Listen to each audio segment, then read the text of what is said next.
All right, here goes a video. This is a 330 motor. It's one of the 6 other motors I got upstairs I was able to pull from. This here's your crankshaft. This kind of goes, this is your clutch side here. And this here's your piston and your rod. Right now it's at TDC, which means the crank is at the full open position. And this right here, you see this? That is play in the rod bearing.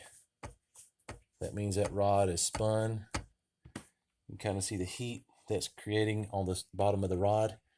And what this will do, it'll create a knocking sound on the motor. Now, the way you detect this is you bring it down below TDC, put it about the 10 o'clock position on the crank, so you get a little slop in there. I'm going to try to hold the phone and do this at the same time, but I doubt I'll be able to hold it at the same time. Let me try. But basically, you would take and rotate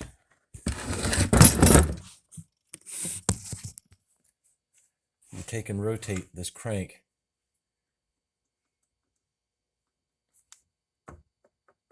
You see that play in the rod there going up and down?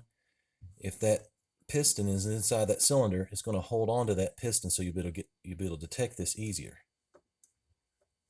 There you go. It's going to be a little difficult for me again. I'm just holding on to the piston.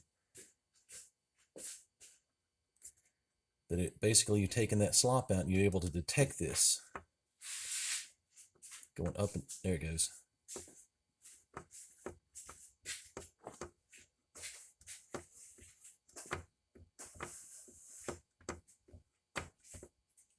That's that slop in that motor there, okay? Now, this is the motor I just bought off eBay. It was said to have no smoking and no knocking. Smoking, I can believe. The piston rings are usually fine, but if you take and put this thing to TDC, which on the Polaris engines, they're marked with top dead center on the magneto right here. And top dead center goes right about here with your pull cover. It's marked on your pull cover, and you'll see it right about there. TDC is going to be inside this little bolt hole. So there it is at top dead center. So if we take and rotate this back to like the 10 o'clock position or so and give it a little wiggle,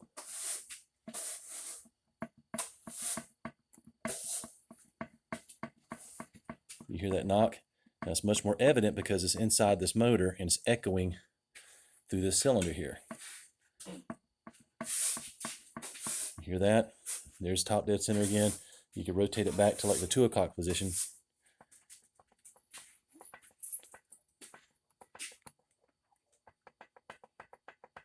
You hear that?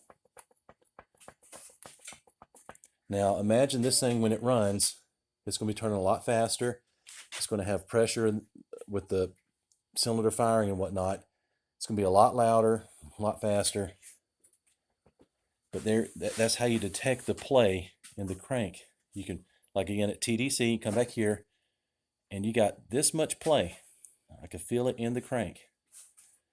Get this much play back and forth before it even starts to move that piston.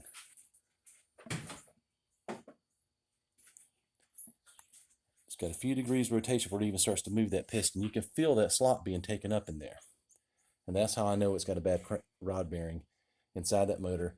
I've heard this sound at least a dozen times in other ATVs with the 325 and 330 motors, but it is a very distinct.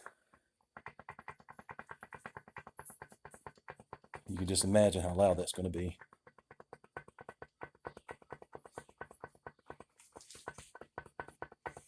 That is a bad rod bearing, a spun bearing, usually from lack of oil from these oil lines busting and people running them without the oil in it, and they're just prone to it.